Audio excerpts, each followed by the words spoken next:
గుంటూరు తూర్పు నియోజకవర్గ ఎమ్మెల్యే మొహమ్మద్ నసీర్ తూర్పు నియోజకవర్గం నుండి విజయవాడ వరద ముంపు ప్రాంతాలకి మంగళవారం ఆహార ప్యాకెట్లు వాటర్ బాటిళ్లు పంపించారు. సీఎం చంద్రబాబు నాయుడు మంత్రి నారా లోకేష్ ఆదేశాల మేరకు నియోజకవర్గంలోని స్వచ్ఛంద సంస్థలు దేవస్థానాల కమిటీ సభ్యులను సమన్వయం చేసుకుని నసీర్ ఈ కార్యక్రమాన్ని నిర్వహించారు. ఈ సందర్భంగా నసీర్ మాట్లాడుతూ నియోజకవర్గం నుండి 20,000 మందికి ఆహారంతో పాటు 50,000 వాటర్ బాటిల్స్ పంపించామని చెప్పారు. మానవతా దృక్పథంతో స్పందిస్తూ ప్రతి ఒక్కరూ వరద బాధితులను ఆదుకోవాలని పిలుపునిచ్చారు.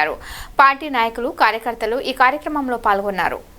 2 రోజులు కురుస్తున్నటువంటి వర్షాలకు విజయవాడ నగరంలో అనేక ప్రాంతాలు నీట మునిగినటువంటి పరిస్థితులు, వాటిని గమనించినటువంటి రాష్ట్ర ముఖ్యమంత్రి చంద్రబాబు నాయుడు గారి పిలుపు మేరకు ఈరోజు గుంటూరు నగరంలో ఉన్నటువంటి అనేక ఆర్గనైజేషన్స్, ముఖ్యంగా ఏపీ క్యాటరింగ్ అసోసియేషన్ వాళ్ళు, అలాగే సోదరులు కొత్తూరు నరసింహారావు గారు, అలాగే అనేక మంది పెద్దలు, శేషగిరిరావు గారు, కృష్ణ ఫ్యాన్స్ అసోసియేషన్ శేషగిరిరావు గారు, అలాగే వాసవి కన్యకా పరమేశ్వరి దేవస్థాన కమిటీ సభ్యులు పెద్ద ఎత్తున ఈరోజు సేవా కార్యక్రమంలో భాగంగా విజయవాడ నగరానికి దాదాపు 15,000 వాటర్ బాటిల్స్తో పాటు 50,000 వాటర్ బాటిల్స్తో పాటు దాదాపు 20,000 మందికి విరివిరిగా, అంటే శేషగిరి గారు ఒక 3,000 మందికి, నేను ఒక 3,000 మందికి, అలాగే కొత్తూరు నరసింహారావు గారు కానీ, అలాగే ప్రసాద్ గారు కానీ అనేక మంది కలిసి ఈరోజు దాదాపు ఒక 50,000 వాటర్ బాటిల్స్తో పాటు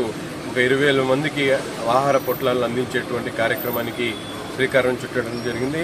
ఈరోజు ఇప్పుడే బయలుదేరి కలెక్టరేట్ ఆఫీస్లో ఉన్నటువంటి ముఖ్యమంత్రి గారికి ఇవి అప్పచెప్పడం, ఆయన ద్వారా విజయవాడ నగరంలో ఉన్నటువంటి అనేక ప్రాంతాల్లో ఈ ఫుడ్ని డిస్ట్రిబ్యూషన్ చేసేటువంటి ప్రాసెస్ ఈరోజు గుంటూరు తూర్పు నియోజకవర్గం నుంచి చేపట్టడం జరిగింది. తప్పకుండా ముఖ్యమంత్రి గారు ఇచ్చినటువంటి ప్రతి పిలుపు మేరకు గుంటూరు నగరంలో ఉన్నటువంటి ఆర్యవైశ్య సోదరులు కానీ, మేము కానీ పెద్ద ఎత్తున ఆయనతో పాటు కలిసి నడిచేటువంటి కార్యక్రమాలు చేస్తూ ప్రజలకు అవసరమైనటువంటి ప్రతి కార్యక్రమాన్ని చేపడతామని చెప్పి తెలియజేస్తాం.